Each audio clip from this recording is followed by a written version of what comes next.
Hello everyone, আসসালামু আলাইকুম। তো খুবই ইন্টারেস্টিং একটা কোশ্চেন, বুয়েট 13-14-তে আসা। এটা আমি আমার গুণগতর যে এমসিকিউ সিরিজ আছে ওটাতেও করাইছি, যদিও রিটেন কোশ্চেন তারপরেও করাইছি, কারণ কোশ্চেনটা আমার খুবই ফেভারিট।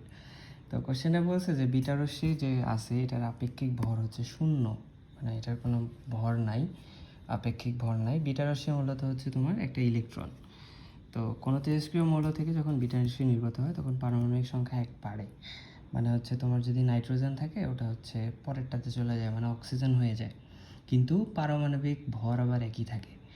তো এটা কিভাবে পসিবল যে পারমাণবিক ভর ঠিক থেকে আবার পারমাণবিক সংখ্যা কিভাবে বাড়তেছে? আবার হচ্ছে তোমার কি বলে, নিউক্লিয়াসের কেন্দ্রে ইলেকট্রন কই থেকে আসতেছে? দুইটা কোশ্চেন। তো ইন্টারেস্টিং ফ্যাক্ট হইতেছে, আমরা যে নিউট্রনকে চিনি, নিউট্রন আসলে তোমার হচ্ছে ইলেকট্রন আর প্রোটনের একটা, মানে একটা ইলেকট্রন এবং একটা প্রোটন মিলে তোমার হচ্ছে একটা নিউট্রন তৈরি হয়। তো বিটা রশ্মি যখন নির্গত হয় তখন মূলত একটা করে নিউট্রন ভাঙে তোমার। তো নিউট্রন ভাঙলে কি হয় বলো তো? একটা ইলেকট্রন আর একটা প্রোটন তৈরি হয়। এখন প্রোটনের ডেনসিটি যেহেতু নিউক্লিয়াসে অনেক বেশি, সো ওখানে তো একটা ইলেকট্রন জীবনেও থাকতে পারবে না, তো ও কী হয়, বাধ্য হয়ে বের হয়ে আসতে।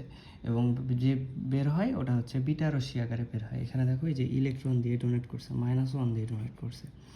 তো এর ফলে তোমার দেখো নিউট্রন একটা কমে গেছে, কিন্তু প্রোটন কিন্তু আবার একটা তৈরি হয়েছে, যার ফলে কী হলো বলো তো? প্লাস মাইনাস হয়ে আবার ওই ভর সংখ্যা সেম থেকে গেলো, কিন্তু নিউট্রন কমছে, কিন্তু প্রোটন যেহেতু বাড়ছে সেহেতু আমার পরমাণুটাও চেঞ্জ হয়ে গেছে। ধরো তোমার নাইট্রোজেন থাকলে অক্সিজেন হয়ে যাবে, বা এরকম এক করে বাড়বে।